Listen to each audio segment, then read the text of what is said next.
Influencing popular culture, politics, and everything in between. The local station takes you ringside as we discuss the crazy world that is professional wrestling. This is Going Ringside with the local station. Hello there, and thanks for joining us on another episode of Going Ringside. I'm your host, Scott Johnson. Thank you again for joining us today. As always, keep spreading the word to anyone you know out there who may be interested in the show. Give us a follow on TikTok and Instagram at Going Ringside. We're putting exclusive content up there every single day, stuff that you may not see here on the podcast, so give us a follow there. So we appreciate you tuning in. Last week was a big episode, an important episode. We had a lot of interest in it when we really broke the story of Tammy Sytch's current legal status here at Going Ringside with the fact that her trial was supposed to start August 21st. And then we learned the day the show went to air that it was not going to happen. That she walked into a Volusia County courtroom on DUI manslaughter charges and told the judge, "I'm pleading what's called open." That's what the state attorney's office tells me, essentially meaning no contest, meaning I'm not going to contest this trial. We're going to go straight to sentencing. I've been in touch with the state attorney's office with prosecutors. They tell me her lawyers will probably try and work with the judge at sentencing later this year to maybe get a lesser sentence. But right now, she could face up to 26 years in prison for DUI manslaughter from a case back in 2022. We, of course, have followed Tammy Sytch's really downward spiral for many years as a top wrestler in the 1990s and then becoming a repeat offender. DUI after DUI, arrest after arrest after arrest. It has been tragic what has happened in her life and then horrific what happened in Volusia County, Florida last year when she took the life of a 75-year-old man in a DUI manslaughter case, blew more than 3 times the legal limit. So we, of course, will be continuing to follow the Tammy Sytch case, the case of Sonny, on TikTok and Instagram, and of course here on the podcast if anything major happens. And of course the big next step for her will be the sentencing late this year, which we will continue to monitor. Today I wanted to talk about a very important story in the history of the industry that is professional wrestling, this global phenomenon, and arguably now, today, maybe not 20 years ago, but arguably now, the greatest wrestling family of all time. We're talking about the rise of the Anoa'i family, a very, very large family, an extended family. That would be the family that makes up people like The Rock, Roman Reigns, Yokozuna, the Wild Samoans, the Usos. Just, it is incredible how broad and impactful this family has been for decades. And I wanted to talk about it here. A little later on, we're going to be talking to L.A. Smooth. He's a wrestler who's part of the Anoa'i family tree, related to The Rock, related to Roman Reigns. He's going to tell us a little about the impact of his family. We're also going to be talking to Haku, the legendary all-time wrestler, maybe the toughest guy in the industry, legit tough. He's going to talk a little later on about something The Rock, Dwayne Johnson, did for him with a very expensive gift a while back. We'll hear from Haku, also known as Ming, and King Tonga. We'll talk to him a little later on. And then at the end of the show, if you want to scroll ahead, it's a very interesting interview with 2 actresses from here in Florida who found themselves on an episode of Ballers with The Rock. Now, Ballers, of course, is Dwayne Johnson's show that he produced for HBO, wildly popular show about football players in the Miami area. Great show, and we're going to talk to a couple actresses who got a couple roles on the show and hear from them a little later on in the episode. So I want to start with the Anoa'i family and how it began.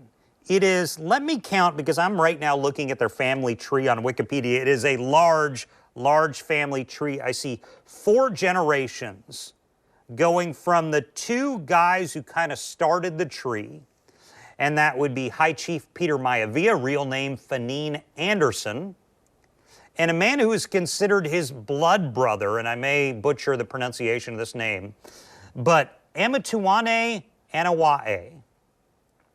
They close men many, many decades ago. became what they called blood brothers, essentially meaning they had merged their families into one. Growing up in Hawaii, Tonga, that area, the islands, and Samoa. And they merged their families, so to speak. Now, Anoa'i, he was a reverend. He did not wrestle. His children did. High Chief Peter Maivia did. He became the High Chief. He became, I think, the Flying Hawaiian was one of his gimmicks. And he was a popular wrestler all over the globe, really starting in the 1960s on for a few decades, and started becoming a wrestling promoter out in Hawaii with kind of what was called NWA Hawaii, National Wrestling Alliance Hawaii. He famously married his wife, Ophelia Futaga. Now we're talking about The Rock's grandfather and grandmother.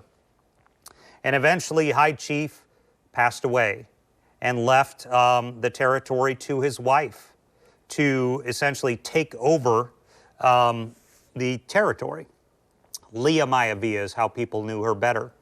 And Leah Maivia was considered one of the strongest women and maybe the first woman to ever run a wrestling territory. This is after her husband passed, and I'm going to mention it a lot. I might as well get it out of the way now. If you ever want to know about Leah Maivia and the history of their wrestling, just go watch Young Rock. If you don't know what Young Rock is, it is that NBC sitcom that ran for 3 seasons. It essentially chronicles The Rock's life, but it also just as much chronicles the Maivia family and them running a wrestling territory in Hawaii, and his grandmother and all the wrestlers they dealt with, from the Iron Sheik to Andre the Giant to Ric Flair to Sergeant Slaughter. All these different guys would come through the Hawaiian territory, a very well-respected territory. I think it was PPW, Polynesian Pro Wrestling, I think was the official name of it, but it was essentially NWA Hawaii. And they ran a very strong territory out there. And if you go watch Young Rock, if you're a wrestling fan who liked stuff in the 80s, this is for you. It's all the characters by the end of the series are just wrestlers that you grew up on. And Leah Maivia and Young Rock and Rocky Johnson, which I'll get to in a bit, were part of all this. So if you want to know more about the Anoa'i family tree, they essentially tell you in the Young Rock series. That's what the sitcom is all about. It is a family sitcom. You can sit and watch it with the kids. It's just a fun show.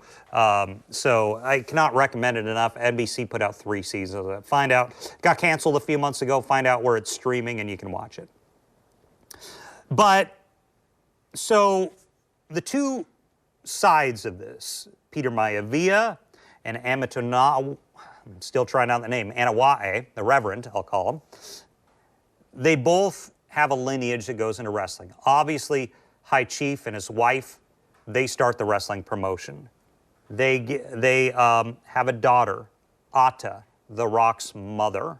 I believe Peter Maivia adopted her with The Rock's grandmother, adopted Ata to become his daughter.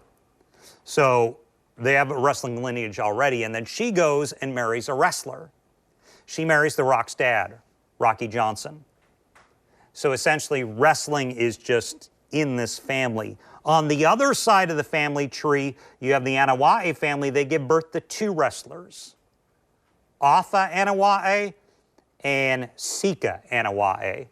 Afa and Sika, the original wild Samoans, the head shrinkers. They had a few different gimmicks out there, and I may be mixing my Samoan tag teams because there were a few iterations, but they were first and foremost the wild Samoans. Particularly in the early 1980s, a great tag team managed at times by Captain Lou Albano. So essentially, this second generation happens. You have Rocky Johnson and Ata Maivia, and then you have the wild Samoans on the other branch of the family. And it just continues. So really, throughout this, you had what the Maivias were doing in Hawaii and Rocky Johnson, who was having a good amount of success, The Rock's dad, wrestling for WWF with Tony Atlas as a tag team, wrestling around the world, a popular wrestler. And it brings somewhat of The Rock's ethnic heritage. He is half black on Rocky Johnson's side, half Samoan on his mother Ata. That's essentially what his heritage is. And then on the other side, you have the Samoans. You have Afa and Sika. They had a lot of children. I think they had like seven children, I believe. But the two wrestlers were Afa and Sika, the Wild Samoans.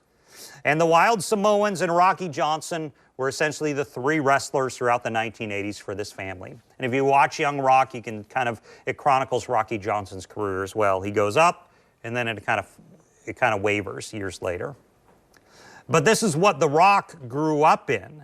This is what other wrestlers on the Anoa'i side, like Yokozuna, Rosie and Jamal, you may remember, Fatu, who was Rikishi, Tonga Kid, and let me make sure, yes, Liati Joseph Joe Anoa'i, a.k.a. Roman Reigns.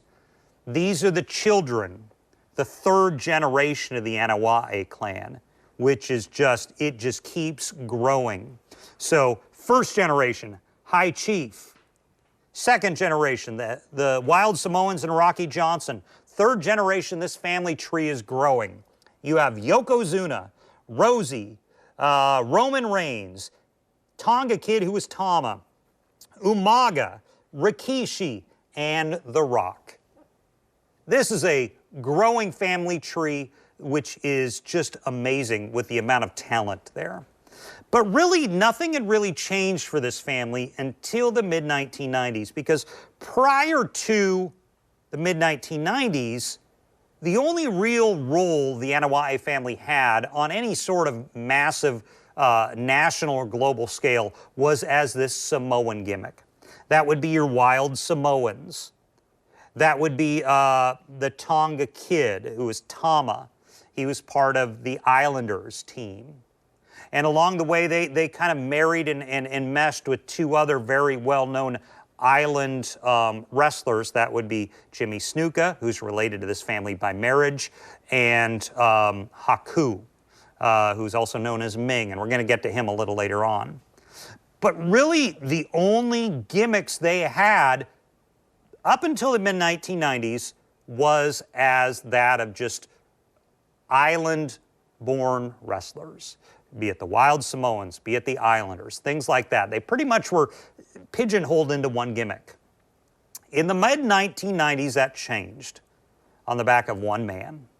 That would be Rodney Anoa'i.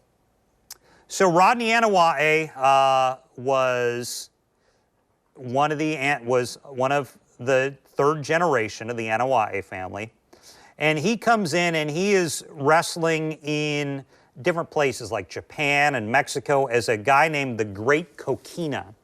He essentially looked like one of the Wild Samoans, but just larger. He was really, really big.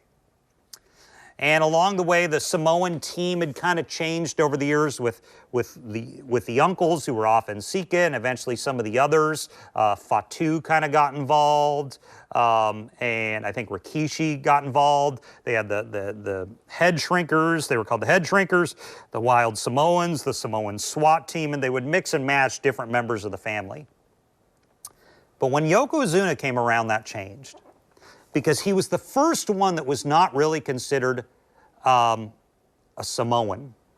Because right around the time he was hired by WWF at the time, now WWE, in the early to mid-1990s, they had brought in the head shrinkers, which was some iteration of that Samoan team, these savage guys from the islands. Well, they can't really make Yokozuna a third one. They tried for a brief time, but they decided we need to do something different. And they say, how about we make him not Samoan, not from the islands? How about we pretend he's Japanese and make him a sumo wrestler? And that's what they did. And Rodney Anoa'i became Yokozuna. And he came with I think they call it a mawashi and the robe, and Mr. Fuji was his manager. And he got really, really big. I mean, as a star. Physically, he was obviously big. He got over 600 pounds at one point, maybe more. But Yoko captures the world title. He was really the first break from what WWF had done in the years prior.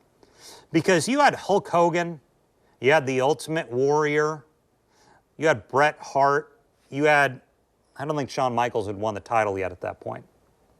But you had good, raw meat baby faces. But you never had what was called kind of the giant monster heel hold the title. Yokozuna did, and he held it for a long time. He was a dominant champion, having feuds with Bret Hart, having feuds with The Undertaker. And he was a really big name. And when Yokozuna became the champion, it was kind of a watershed moment for the Anoa'i family. It was the first time a global wrestling company like WWF and Vince McMahon decided, I'm going to do something more with these wrestlers who originated in the islands. I'm going to turn Yokozuna into a major star. After that, things start to change for the Anoa'i family. And as the Yokozuna's time on top is starting to wrap up, this new guy comes around.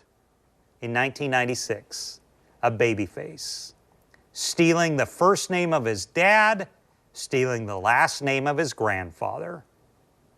His name was Rocky Maivia. Dwayne Johnson started out right around the time Yoko was ending. He thanks Haku for helping him get into the company. And obviously, if you go back and watch the Young Rock series, you'll see how this all unfolded. It pretty much is, the show mirrors the reality of his life. So Rock comes out as Rocky Maivia, kind of a force-fed baby face on the fans. He's going to do the right thing and do all the right exciting things, and the fans are going to love him, right? Wrong. Didn't work out that way, because this was 1996, 1997. The children who grew up on Hulk Hogan had gotten a little bit tired of being force-fed good guys and bad guys, and they were changing their interest. He's showing up around the time this guy named Stone Cold Steve Austin is giving people the middle finger and becoming more popular than anyone in the company.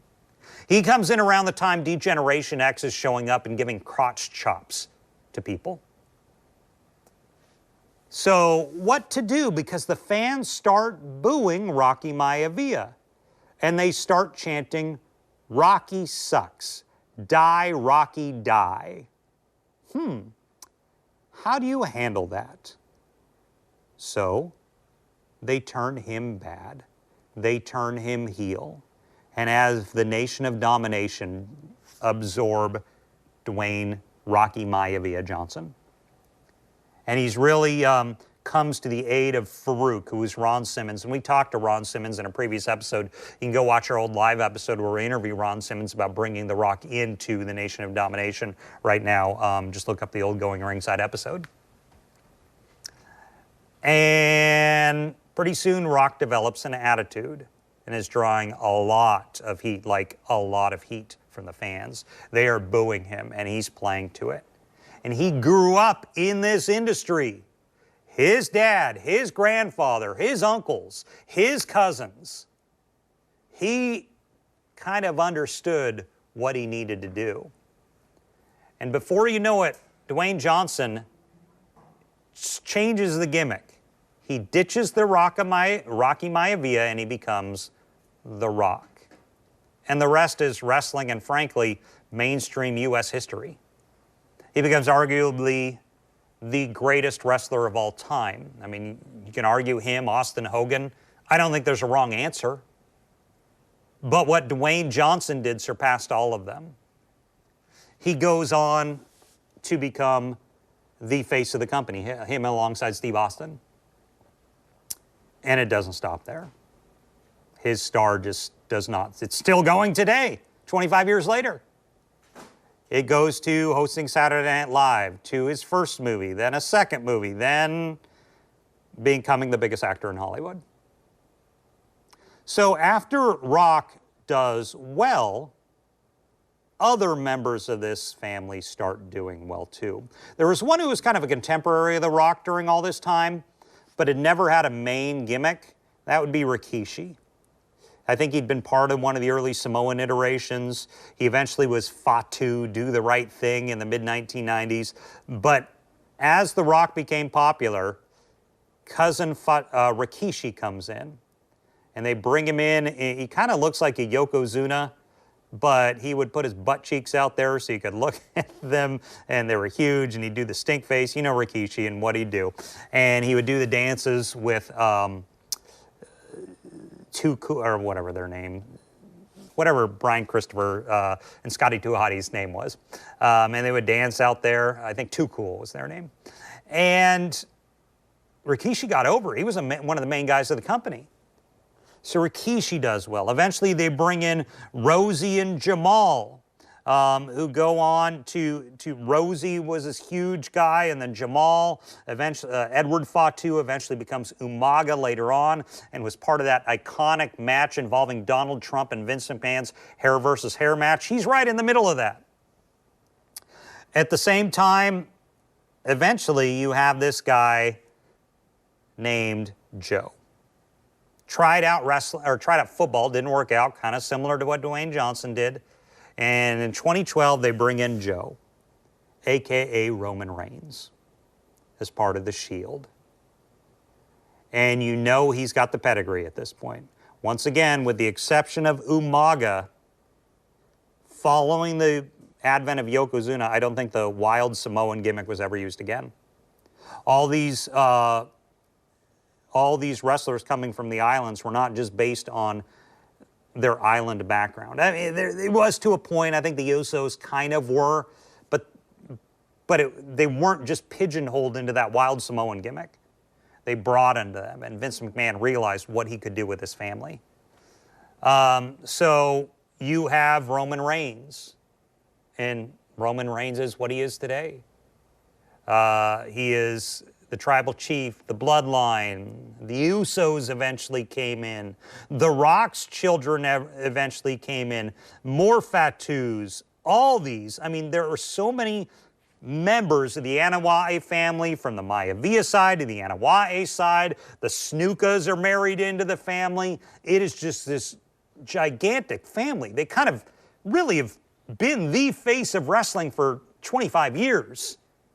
And then before that, they were still major players prior to Yokozuna. Very respected family in this industry. So one of the people I talked to and had a chance to talk to was one of the Anoa'is. That would be Lloyd Anoa'i. He wrestled under the name, or still does, under the name L.A. Smooth. Now, he is one of Afa's sons. He's one of Afa's children. Lloyd Anoa'i, L.A. Smooth, sat down and talked with us a little about his family and their history and the impact they have had on the industry. It was a very good perspective to hear a member of the Anoa'i family explain all his family has meant to this industry. So here's our interview with L.A. Smooth, Lloyd Anoa'i, about his iconic family.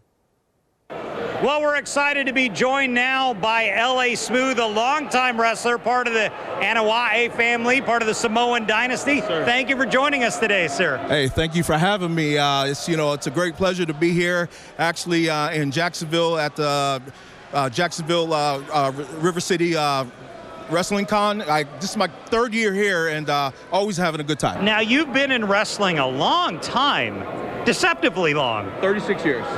Talk to me a little about how did you get started?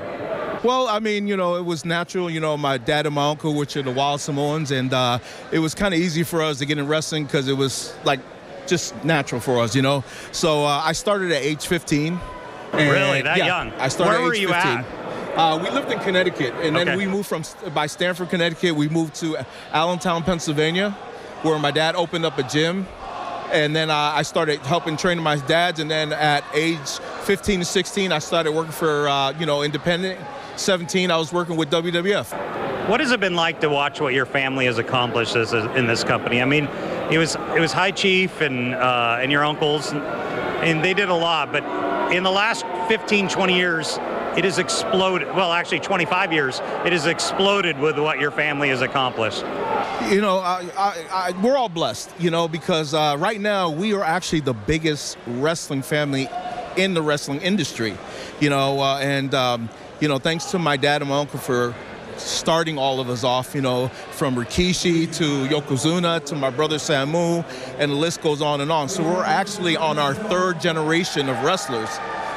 And, you know, Nia Jax is part of our family, Uncle Haku, you know, so we got a big family. And it was always, you know, in the beginning, I really didn't look at it, you know, but now I see how our family is in the wrestling business and me being part of it. And, you know, it's just really a blessing. It really is. It was exciting to see what happened with Yoko.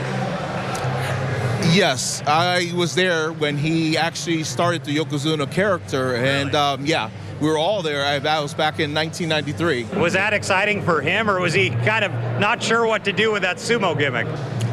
You know what? It was funny because he didn't think he was going to do a sumo gimmick, but actually who came up with that was Sergeant Slaughter.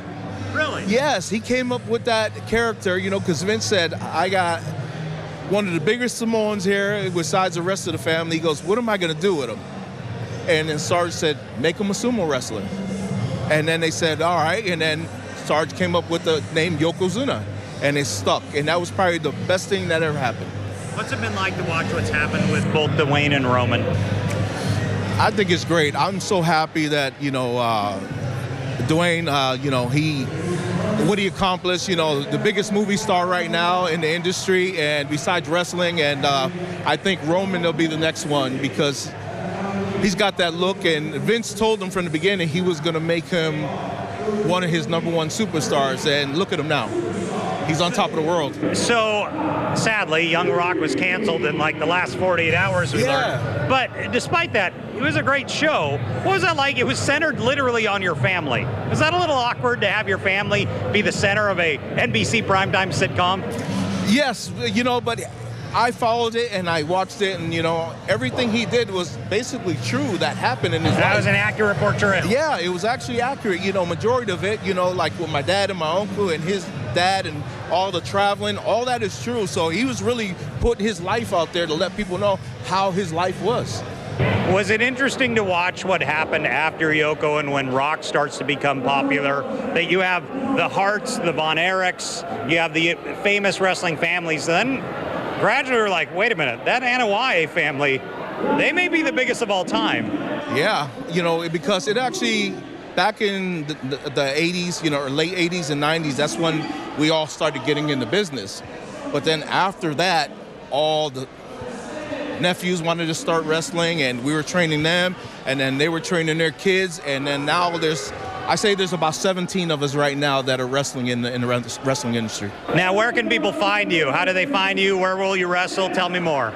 Well, you know, recently I'm not wrestling right now because about 2.5 months ago I just had a kidney transplant. Oh my goodness. Yeah, I was on dialysis for about 1.5 years, and you know, just March 28th, my wife was my perfect match, and she gave me a kidney and she gave me a second chance at life. So I'm going to take advantage of it, and wrestling is always going to be in my life. I'll be a part of it, and who knows, I might get back in the ring sooner than I'm supposed to, but, you know, I'm just happy to be a part of it. And how can people find you if they want to learn more about you? Well, I'm on Facebook, Instagram, all social media. You can find me at Lloyd Anoa'i on Facebook, Great Alofa on Instagram and Twitter, and hit me up. And I love talking to all my, you know, fans and all that. And, you know, hey, come take, you know, hit that button, like it. L.A. Smooth, thanks so much for joining us. I appreciate it. Thank you very much. Very nice guy, and I didn't know L.A. Smooth. I didn't know him like the rest of his family, so he was kind of sitting next to us at that WrestlingCon convention here in Jacksonville, Florida, and I met up with him. A very nice guy, very interesting story, and I loved hearing his perspective about his family. And one thing he talked about that was interesting that we brought up was the families, the dynasties of the families. So wrestling has always really been a hard industry to get into if you're not a member of a wrestling family. You can, it's difficult, but you've had the great families. You have the Harts, you have the Von Erichs, you have a family that we were discussing recently that doesn't get a lot of credit is the Rotundas and the Wyndhams and their various generations, back to Blackjack Mulligan, up to all the members of their family they have in WWE today. And then, of course, the McMahons, who you kind of put an asterisk next to them because they run the company. But you have to argue, as far as wrestling families goes, the Rhodes, the Flairs, the Anoa'i family may be the greatest of all time because of the sheer volume. Obviously, there's The Rock. Roman Reigns, Yokozuna, 3 top level guys.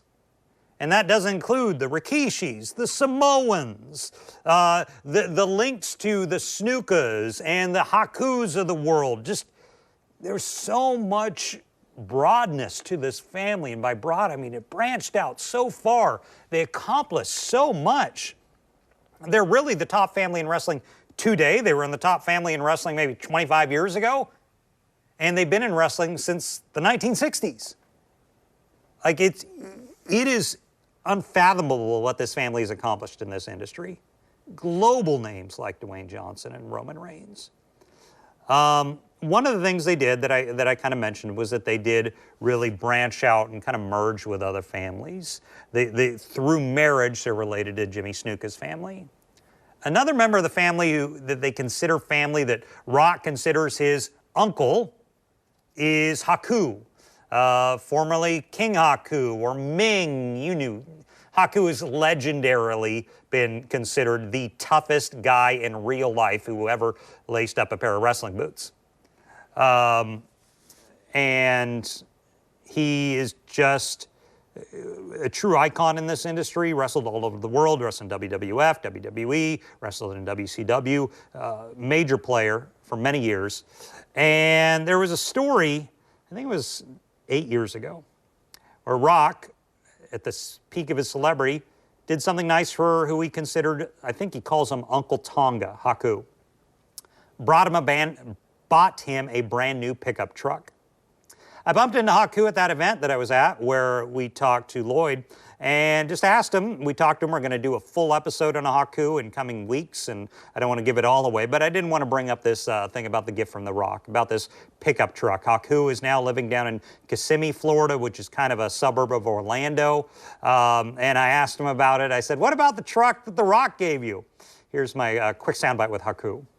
I hear you recently got something from Dwayne Johnson. Is that accurate? Well, you know, I really appreciate it. I had a big truck there that, you know, I'm driving it around nowadays. You know, when you live in Kissimmee, you have to have a truck. You know, to become a redneck, you know, you have to be, you know, with the truck there.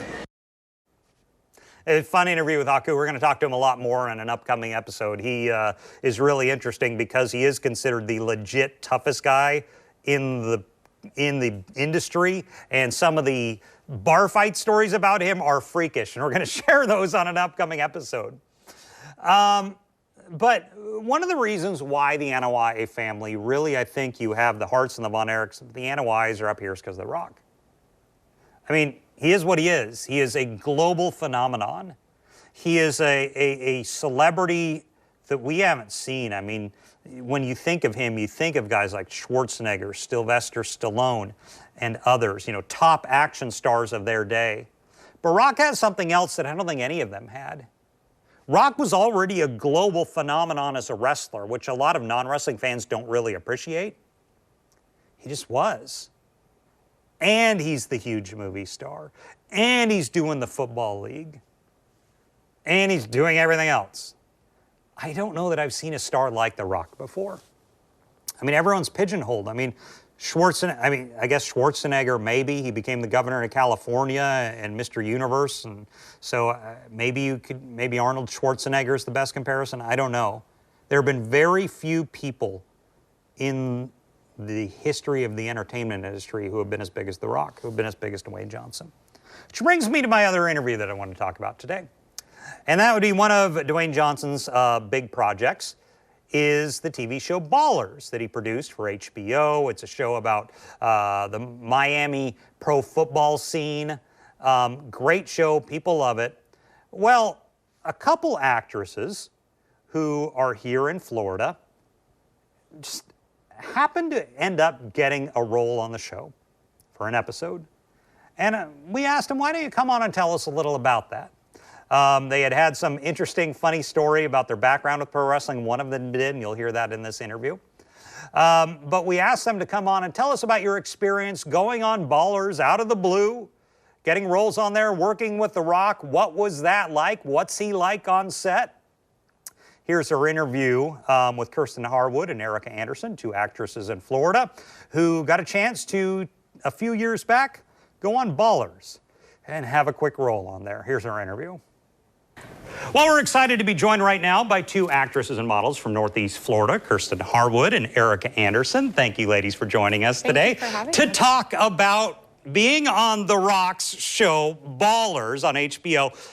Before we get to that, because that's what we're here to talk about, I wanted to talk a little about your background. Erica, let's start with you. You have a new movie just released that you starred in on Amazon. Tell me about it. Yes, it's called Traitors. It's about two sisters that switch bodies, and we unravel a whole variety of mysteries about each other's lives. And that was very exciting. It was a local film, yes. So a lot was filmed here in Northeast Florida? Yep, Jacksonville, Florida, the whole thing. Okay, very cool. And Kirsten, tell me a little about, before Ballers, you had some sort of overlap with WWE, I think years before that, is that right? I did. So I went to the WWE in 2014 with an ex of mine.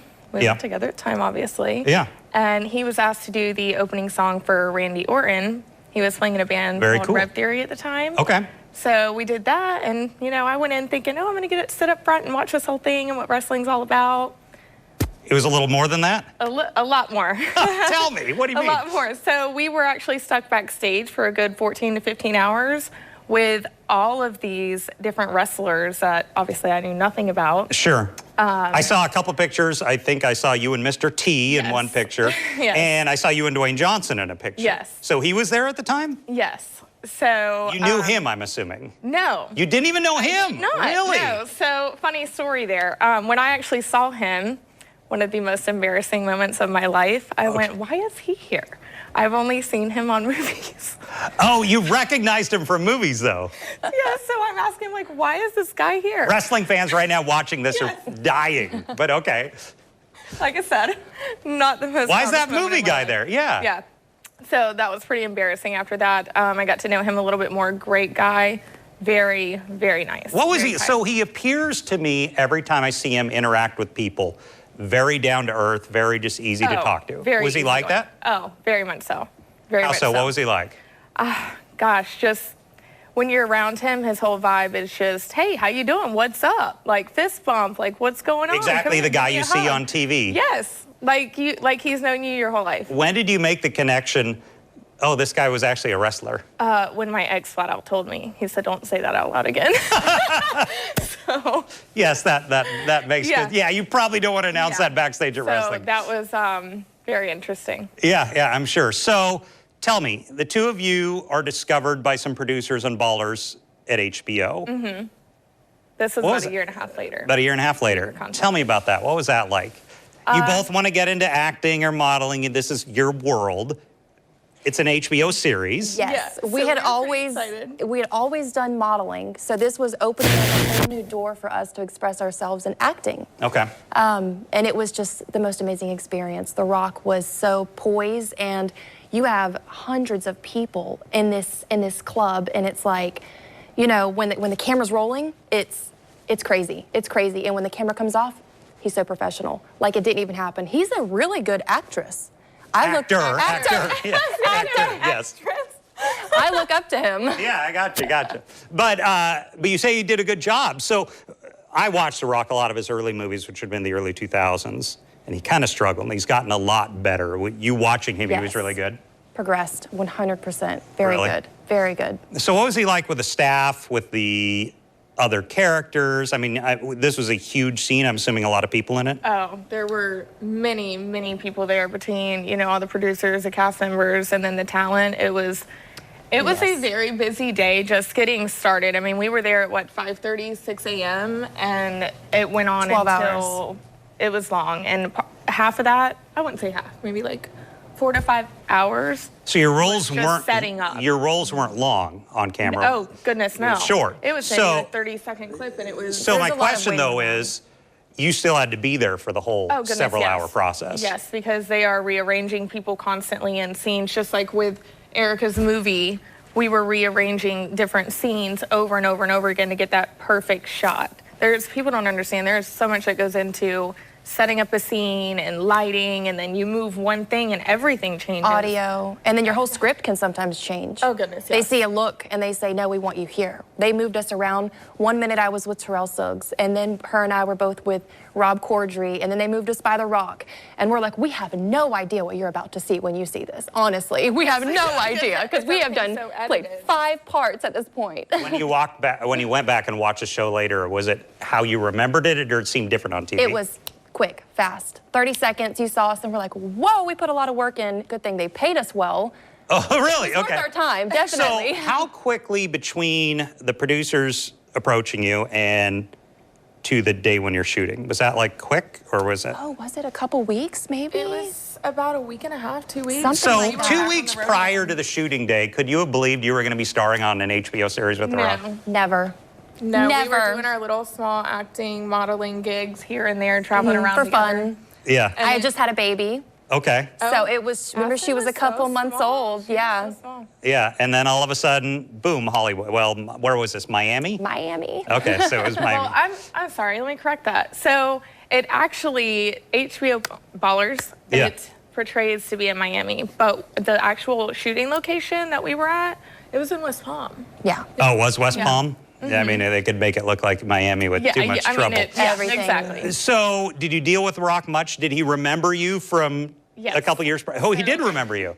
He did. Yes, so it was nice to be remembered by someone like that. Sure. But there was no communication as far as how busy he was that day at the WWE with, oh yeah, remember this and remember that. There was nothing like No that. time to talk. Yeah. The security is very strict on this set. At the set of Ballers? Yes. Yeah. Very strict. He had a team of people around him, all his stunt doubles. I know he was talking about The Rock, remembering you. Once we started on Ballers. Yeah. Yeah. So he did talk on Ballers, though? Oh, on Ballers, there was a lot of communication. There was a lot of communication. But you say I'm sorry to clarify, so you're saying he had a bubble around him? He did. Okay. He had a bubble, and they moved wherever he moved, but he recognized her instantly. Gotcha. Yep. Now I made the connection. But it was definitely something that you could tell he was the center of the room everywhere he went. Yes. Yeah, Yes. very much so. And all eyes on him. You didn't tell him that you didn't know he was a wrestler, did you? Because he may not have liked that very much. You keep that part private. I actually think I did say something. Did you? I couldn't hear. Okay. There was a lot of talk, a lot of giggling, a lot of just friendly but business-like behavior. And you just finished your first movie. Going on Ballers, did that kind of give, I mean, you wanted to do acting, I know, but did that really give you the acting bug? Like, this is the world I want to be in? From Ballers? Yeah. I would say I kind of had a little taste, but it was nothing like this time. Now I know, playing a lead, I love this. I'm able to really show my character and who I want to be. And once again, tell me about Traders, where people can find it. So you can go on video, Amazon Prime, and rent it there. It's there for now. We might be branching to other places. But for now, Amazon Prime is the place to be. Amazon Prime is the place to find it, Traders, yes. Kirsten Harwood, Eric Anderson, thanks so much for joining us today. This was a lot of fun. Telling us all about Dwayne Johnson behind the scenes, the real guy. Yeah. I want to thank them for coming on. Great insight into what Dwayne Johnson is like. It's interesting that he is the center of the room everywhere he goes, kind of has that bubble around him, which you would expect on a megastar, and also the producer of that show. So that does make a difference. I mean, when you look at this thing about the Anoa'i family, it is now getting to the point where I think episode 3 or 4 of our show, Going Ringside, we do a full episode on could The Rock be president someday? That's still a question that's out there, and maybe 2028 or 2032. That's the basis of the TV show Young Rock, that he's going to run for president in 2032. That's how big this family is. So I'm sure the Anoa'i family in one way or the other is going to be the subject of a lot of our shows down the road, including more on The Rock, on Roman, the Bloodline. Of course, we're going to be talking to Haku on an upcoming episode. So a lot of fun. Want to thank L.A. Smooth for coming on today. And of course, the ladies Erica and Kirsten for coming on with us to talk about Going on Ballers. And of course, Haku, who we'll be talking to in a later episode. But that was our drift down memory lane of the Anoa'i family tree. Thanks for joining us. Please continue to share the episode and give us a follow at Going Ringside on both TikTok and Instagram. Thanks for joining us today. This has been Going Ringside with The Local Station, brought to you every Wednesday on your favorite podcast player, on New Sport Jax Plus, as well as the New Sport Jax YouTube channel.